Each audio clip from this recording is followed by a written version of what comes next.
Hi நண்பா. என்னது இப்படியும் போஸ்டிக்கில் அடிக்கலாமா? ரீசெண்டாக ஒரு கிளாஸ்க்கு வர்றாங்கடா ஆட போயிருந்தேன் நண்பா. சரி ஃப்ரீயாக இருக்குமே, சரி கேம்குள்ளேயாச்சும் போவோம், போர் அடிக்குது அப்படி சொல்லிட்டு போயிருந்தேன் நண்பா. அப்போது தான் நமக்கே ஒரு சம்பவம் பட்டாங்க. இப்போ பாருங்கள், இந்த லடிக்கு என்னையே அடிக்க வராலாம். அப்படியே ஜம்ப் பண்ணி லைட்டாக ட்ராக் பண்ண ஹெட்லேயே விழுந்துருச்சு. நம்ம டீம் மட்டும் கிளியர் பண்ணி விட்டாப்புல. அந்த சம்பவம் இப்போ தான் வரும் பாருங்களேன்.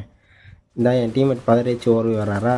சரி ஓகே, இவனை ஹெட் அடிப்போம் அப்படி சொல்லிட்டு ட்ராவ் பண்ண பார்த்தா பாடியிலே லகாயிடுச்சு. சரி திரும்ப ஒரு ட்ராவ் பண்ணேன், திரும்பியும் பாடியிலே லகாயிடுச்சு. சரி ஓகே, டவுன் ஆகிட்டா அவரு, டவுனை கிளியர் பண்ணிடுவோம் அப்படின்னு சொல்லிட்டு கிளியரும் பண்ணிட்டேன்.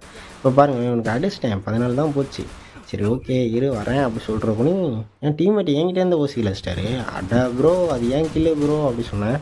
சரி இவனையாச்சும் நான் கண்டிப்பாக அடித்தே அவனை சொல்லிட்டு லாஸ்ட்டாக அடிக்கவும் செஞ்சேன். சரி நண்பா, இதே மாதிரி உங்களுக்கும் 3 பேரை கிளியர் பண்ணதுக்கடுத்து ஒருத்தனை அடிக்க விடாமல் இதே மாதிரி அடிச்சிருந்தாங்கன்னா மறக்காமல் கமெண்ட் பண்ணி போயிருங்க.